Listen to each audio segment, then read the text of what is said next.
Profetas e Reis, capítulo 16. A queda da casa de Acabe. A má influência que desde o início Jezabel havia exercido sobre Acabe continuou durante os últimos anos de sua vida e deu frutos em obras de vergonha e violência, tais como raramente têm sido igualadas na história sacra.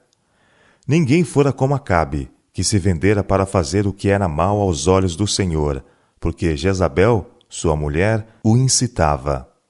De uma disposição cobiçosa, por natureza, Acabe, fortalecido e sustentado na prática do mal por Jezabel, tinha seguido os ditames de seu mau coração, até que ficou inteiramente controlado pelo espírito de egocentrismo. Não podia admitir qualquer recusa a seus desejos. O que desejava, entendia que por direito devia ser seu. Este traço dominante em Acabe, que tão desastrosamente influenciou a sorte dos reinos sob seus sucessores, é revelado em um incidente que teve lugar enquanto Elias era ainda profeta em Israel. Bem junto ao palácio do rei estava uma vinha pertencente a Nabote, um jezreelita. Acabe assentou em seu coração possuir esta vinha, e propôs comprá-la ou dar-lhe em troca outro pedaço de terra. Dá-me a tua vinha, disse ele a Nabote, para que me sirva de horta, pois está vizinha, ao pé da minha casa, e te darei por ela outra vinha melhor do que ela, ou, se parece bem aos teus olhos, dar-te-ei a sua valia em dinheiro. Nabote tinha sua vinha em alto valor, porque havia pertencido a seus pais, e recusava partilhá-la. Guarda-me o Senhor, disse ele a Acabe, de que eu te dê a herança de meus pais. De acordo com o código levítico, nenhuma terra devia ser transferida permanentemente por venda ou troca. Os filhos de Israel se chegarão cada um à herança da tribo de seus pais. Números capítulo 36, verso 7. A recusa de Nabote fez adoecer o monarca egoísta. Acabe veio desgostoso e indignado à sua casa, por causa da palavra que Nabote, o jezreelita, lhe falara.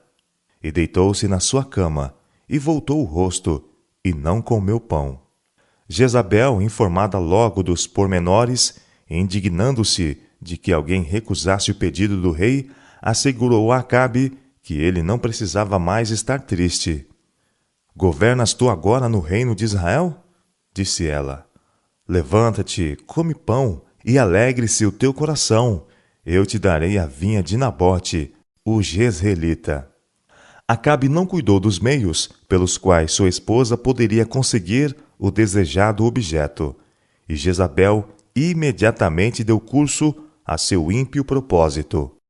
Ela escreveu cartas em nome do rei e selou-as com seu sinete, enviando-as aos anciãos e nobres da cidade em que Nabote residia, dizendo: Apregoai um jejum, e ponde a Nabote acima do povo, e ponde defronte dele 2 homens, filho de Belial, que testemunhem contra ele, dizendo: Blasfemaste contra Deus e contra o rei, e trazei-o fora, e apedrejai-o para que morra. A ordem foi obedecida.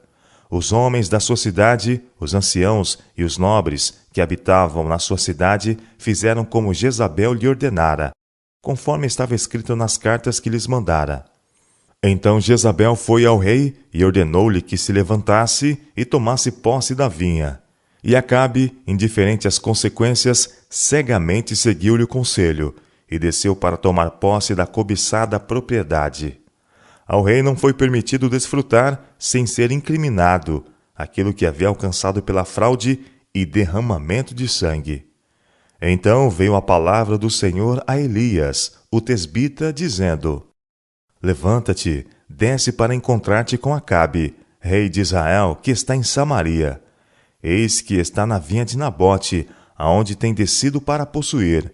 E falar-lhe-ás, dizendo: Assim diz o Senhor: Porventura não mataste e tomaste a herança? E o Senhor deu a Elias posterior instrução para que pronunciasse sobre Acabe um terrível juízo. O profeta deu pressa em executar o divino comando.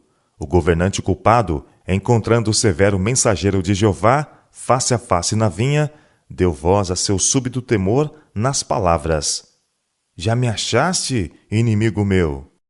Sem hesitação, o mensageiro do Senhor replicou: Achei-te, porquanto já te vendeste para fazeres o que é mal aos olhos do Senhor. Eis que trarei mal sobre ti, e arrancarei a tua posteridade. Nenhuma misericórdia devia ser mostrada. A casa de Acabe devia ser totalmente destruída, como a casa de Jeroboão, filho de Nebate, e como a casa de Baasa, filho de Aias, declarou o Senhor por intermédio de seu servo. Por causa da provocação com que me provocaste e fizeste pecar a Israel. E a respeito de Jezabel, o Senhor declarou: Os cães comerão a Jezabel, junto ao antemuro de Jezreel. Aquele que de Acabe morrer na cidade, os cães o comerão, e o que morrer no campo, as aves do céu comerão. Quando o rei ouviu esta assustadora mensagem, rasgou seus vestidos, e cobriu a sua carne de saco, e jejuou, e jazia em saco, e andava mansamente. Então veio a palavra do Senhor a Elias, o tesbita, dizendo: Não viste que Acabe se humilha perante mim? Porquanto, pois, se humilha perante mim, não trarei este mal nos seus dias, mas nos dias de seu filho trarei este mal sobre a sua casa. Foi menos de 3 anos mais tarde que o rei Acabe encontrou a morte às mãos dos sírios. Acasias, seu sucessor, fez o que era mal aos olhos do Senhor, porque andou no caminho de seu pai, como também no caminho de sua mãe, e no caminho de Jeroboão. E serviu a Baal, e se inclinou diante dele, e indignou ao Senhor Deus de Israel, como seu pai Acabe tinha feito. Mas os juízos seguiram de perto os pecados do rebelde rei. Uma guerra desastrosa com Moabe, e a seguir um acidente em que sua própria vida foi ameaçada, atestaram da ira de Deus contra ele. Havendo caído pelas grades de um quarto alto, Acasias, seriamente ferido e temeroso de um possível desenlace, enviou alguns de seus servos para inquirirem de Baal-zebub, deus de Ecrom, se restabeleceria ou não. Supunha-se que o deus de Ecrom dava informações, através de um médio dentre seus sacerdotes, sobre futuros eventos. Grande número de pessoas ia inquiri-lo sobre isto, mas as predições ali formuladas e as informações dadas procediam do príncipe das trevas. Os servos de Acasias encontraram-se com um homem de Deus que fê-los retornar ao rei com a mensagem: Porventura não há Deus em Israel para irdes consultar a Baal-zebub, deus de Ecrom? E por isso assim diz o Senhor: Da cama a que subiste não descerás, mas sem falta morrerás. Havendo dado a sua mensagem, o profeta partiu. Os admirados servos voltaram depressa ao rei e repetiram as palavras do homem de Deus. O rei inquiriu: Qual era o traje do homem que vos veio ao encontro e vos falou estas palavras? Eles responderam: Era um homem vestido de pelos e com os lombos cingidos de um cinto de couro. É Elias, o tesbita, exclamou Acasias. Ele sabia que se o desconhecido a quem seus mensageiros tinham encontrado fosse de fato Elias, as palavras de condenação pronunciadas seguramente se cumpririam. Ansioso por obstar, se possível, o ameaçado juízo, ele determinou mandar vir o profeta. 2 vezes Acasias enviou uma companhia de soldados para intimidar o profeta, e 2 vezes a ira de Deus caiu sobre eles em juízo. A 3ª companhia de soldados humilhou-se perante Deus, e seu capitão, ao aproximar-se do mensageiro do Senhor, pôs-se de joelhos diante de Elias, e suplicou-lhe, e disse-lhe: Homem de Deus, seja, peço-te, preciosa aos teus olhos a minha vida, e a vida destes 50 teus servos. Então o anjo do Senhor disse a Elias: Desce com este, não temas. E levantou-se e desceu com ele ao rei. E disse-lhe: Assim diz o Senhor: Por que enviaste mensageiros a consultar a Baal-zebub, deus de Ecrom? Porventura é porque não há Deus em Israel para consultar as suas palavras? Portanto, desta cama a que subiste não descerás, mas certamente morrerás. Durante o reinado de seu pai, Acasias tinha testemunhado as maravilhosas obras do Altíssimo. Ele vira as terríveis evidências que Deus havia dado ao apostatado Israel, da maneira como ele trata os que põem de lado obrigatórios reclamos de sua lei. Acasias tinha agido como se essas terríveis realidades fossem apenas tolas histórias. Em vez de humilhar seu coração perante o Senhor, ele havia seguido após Baal e afinal tinha arriscado sobre isto seu mais ousado ato de impiedade. Rebelde e não disposto a arrepender-se, Acasias morreu, conforme a palavra do Senhor, que Elias falara. A história do pecado do rei Acasias e sua punição traz em si uma advertência que ninguém pode subestimar impunemente. Homens de hoje podem não prestar homenagem a deuses pagãos, contudo, milhares estão adorando no altar de Satanás, tão verdadeiramente como fizera o rei de Israel. O espírito de idolatria predomina no mundo hoje, embora sob a influência de ciência e educação tenha assumido formas mais refinadas e atrativas que nos dias em que Acasias procurou Deus de Ecrom.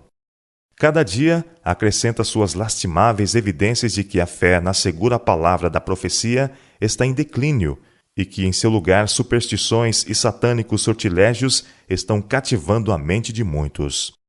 Hoje, os mistérios do culto pagão são substituídos pelas sessões e associações secretas, ocultismos e maravilhas dos médios espíritas. As revelações desses médios são avidamente recebidas por milhares que se recusam a aceitar a luz através da palavra de Deus ou de seu espírito. Crentes no espiritismo podem falar com desdém dos mágicos do passado, mas o grande enganador ri triunfante ao se renderem eles às suas artes sob uma forma diferente. Há muitos que se horrorizam ante o pensamento de consultar médiuns espíritas, mas são atraídos por formas mais agradáveis de espiritismo. Outros são levados ao extravio pelos ensinamentos da ciência cristã e pelo misticismo da teosofia e outras religiões orientais.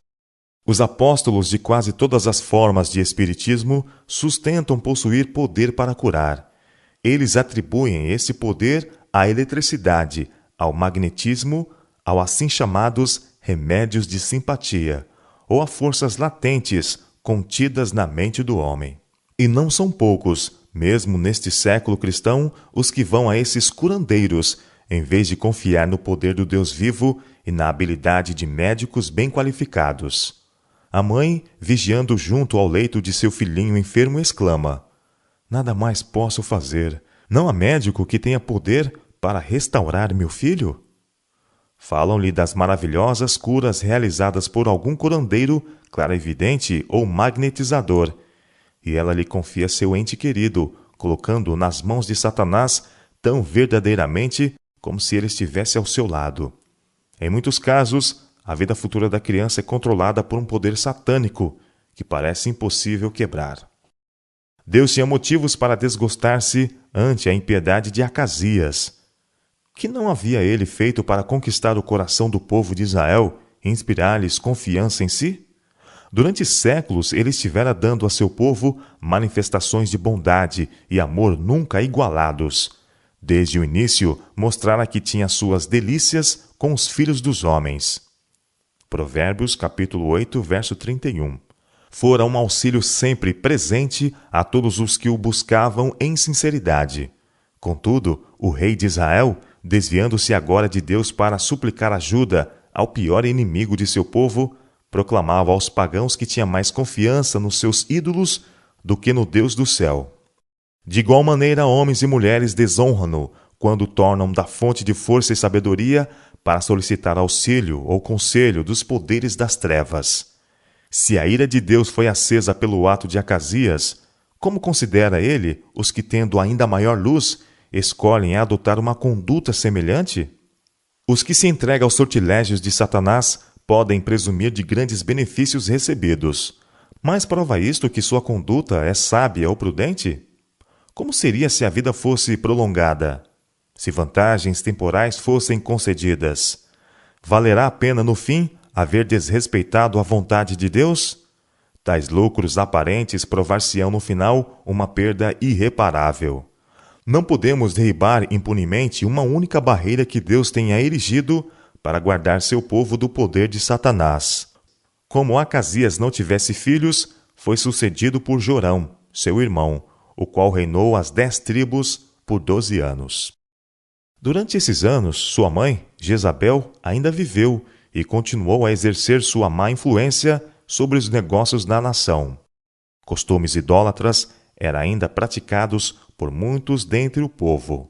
O próprio Jorão fez o que era mal aos olhos do Senhor, porém não como seu pai, nem como sua mãe, porque tirou a estátua de Baal que seu pai fizera. Contudo, aderiu aos pecados de Jeroboão, filho de Nebate, que fizera pecar a Israel, nem se apartou deles. 2 Reis capítulo 3, versos 2 e 3. Foi durante o reinado de Jorão sobre Israel que Josafá morreu, e seu filho, chamado Jeorão, subiu ao trono do reino de Judá.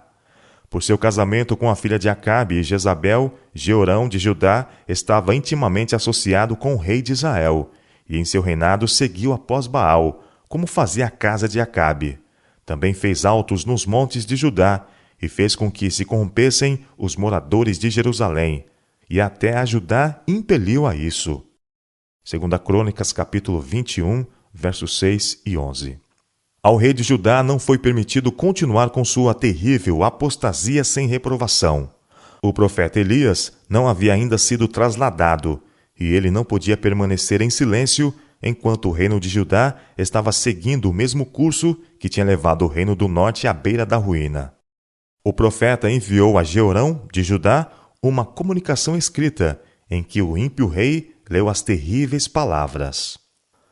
Assim diz o Senhor, Deus de Davi teu pai, porquanto não andaste nos caminhos de Josafá teu pai, e nos caminhos de Asa, rei de Judá, mas andaste nos caminhos dos reis de Israel, e fizeste corromper a Judá e aos moradores de Jerusalém, segundo a corrupção da casa de Acabe, e também mataste a teus irmãos da casa de teu pai, melhores do que tu. Eis que o Senhor ferirá com grande flagelo o teu trono, e a teus filhos, e as tuas mulheres, e a todas as tuas fazendas. Tu também terás uma grande enfermidade.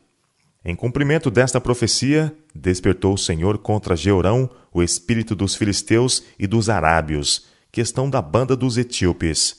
Estes subiram a Judá e deram sobre ela, e levaram toda a fazenda que se achou na casa do rei, como também a seus filhos e as suas mulheres. De modo que lhe não deixaram filhos, senão a Jeoacás, o mais moço de seus filhos. E depois de tudo isto, o Senhor o feriu nas suas entranhas, com uma enfermidade incurável. E sucedeu que depois de muitos dias, e chegado que foi o fim de 2 anos, morreu de más enfermidades. E Acasias, seu filho, reinou em seu lugar. 2 Crônicas capítulo 21, versos 12 a 19, e 2 Reis capítulo 8, verso 24. Jorão, o filho de Acabe, estava ainda reinando no reino de Israel, quando seu sobrinho, Acasias, subiu ao trono de Judá. Acasias reinou apenas 1 ano, e durante este tempo, influenciado por sua mãe, Atalia, sua conselheira para obrar impiamente, andou nos caminhos da casa de Acabe, e fez o que era mal aos olhos do Senhor. 2 Crônicas capítulo 22, versos 3 e 4. Jezabel, sua avó, vivia ainda, e ele se aliou ousadamente com Jorão de Israel, seu tio. Acasias de Judá logo encontrou um trágico fim. Os membros sobreviventes da casa de Acabe foram, sem dúvida, seus conselheiros depois da morte de seu pai para sua perdição. Enquanto Acasias estava em visita a seu tio em Jezreel, o profeta Eliseu foi divinamente dirigido para que enviasse um dos filhos dos profetas a Ramote-Gileade, a fim de ungir a Jeú como rei de Israel. As forças combinadas de Judá e Israel estavam, nessa ocasião, empenhadas numa campanha militar contra os sírios de Ramote-Gileade. Jorão havia sido ferido em combate e retornara a Jezreel, deixando Jeú no comando dos exércitos reais. Ao ungir Jeú, o mensageiro de Eliseu declarou: Ungi-te rei sobre o povo do Senhor, sobre Israel. E então solenemente pôs sobre Jeú uma especial comissão do céu: E ferirás a casa de Acabe, teu senhor. o Senhor declarou por intermédio de seu mensageiro: para que eu vingue o sangue de meus servos, os profetas, e o sangue de todos os servos do Senhor da mão de Jezabel, e toda a casa de Acabe perecerá. 2 Reis capítulo 9, versos 6 a 8. Depois de haver sido proclamado rei pelo exército, Jeú dirigiu-se apressadamente para Jezreel, onde deu início à obra de execução de todos aqueles que deliberadamente haviam escolhido prosseguir no pecado e levar outros a pecar. Jorão, de Israel, Acasias, de Judá, e Jezabel, a rainha-mãe, todos os restantes da casa de Acabe em Jezreel, como também a todos os seus grandes e os seus conhecidos e os seus sacerdotes, foram mortos. Todos os profetas de Baal, todos os seus servos e todos os seus sacerdotes que habitavam no centro do culto a Baal, próximo de Samaria, foram passados à espada. As imagens idólatras foram quebradas e queimadas, e o templo de Baal foi feito em ruínas. E assim Jeú destruiu a Baal de Israel. 2 Reis capítulo 10, verso 11, 19 e 28. Notícias desta execução geral chegaram até Atalia, filha de Jezabel, que ainda ocupava uma posição de autoridade no reino de Judá. Quando ela viu que seu filho, o rei de Judá, era morto, levantou-se e destruiu toda a descendência real. Nesse terrível massacre, todos os descendentes de Davi, que eram elegíveis ao trono, foram destruídos, salvo uma criança de nome Joás, a quem a esposa de Joiada, o sumo sacerdote, escondeu nas recâmaras do templo. Durante 6 anos, a criança permaneceu ali, escondida, enquanto Atalia reinava sobre a terra. 2 Reis capítulo 10, versos 11, 19 e 28. No fim deste tempo, os levitas e todo o Judá uniram-se com Joiada, o sumo sacerdote, para coroar e ungir o pequeno Joiás, aclamando o rei. E bateram as mãos e disseram: Viva o rei! 2 Reis capítulo 11, verso 12. Ouvindo, pois, Atalia a voz do povo que corria para louvar o rei, veio ao povo à casa do Senhor. E olhou, e eis que o rei estava junto à coluna, conforme o costume, e os capitães e as trombetas junto ao rei, e todo o povo da terra estava alegre, e tocava as trombetas. Então Atalia rasgou seus vestidos e clamou: Traição! Traição! 2 Reis capítulo 11, verso 14. Mas Joiada ordenou a seus oficiais que a aprisionassem, e seus seguidores, e os tirassem para fora do templo, ao lugar da execução, onde deviam ser mortos. Assim pereceu o último membro da casa de Acabe. O terrível mal que se produzira através de sua aliança com Jezabel continuou até que o último de seus descendentes foi destruído. Mesmo na terra de Judá, onde a adoração ao Deus verdadeiro jamais havia sido posta de lado, Atalia foi bem-sucedida em seduzir a muitos. Imediatamente após a execução da impenitente rainha, todo o povo da terra entrou na casa de Baal e a derribaram, como também os seus altares, e as suas imagens totalmente quebraram. E a Matã, sacerdote de Baal, mataram perante os altares. 2 Reis capítulo 11, verso 18. Seguiu-se uma reforma.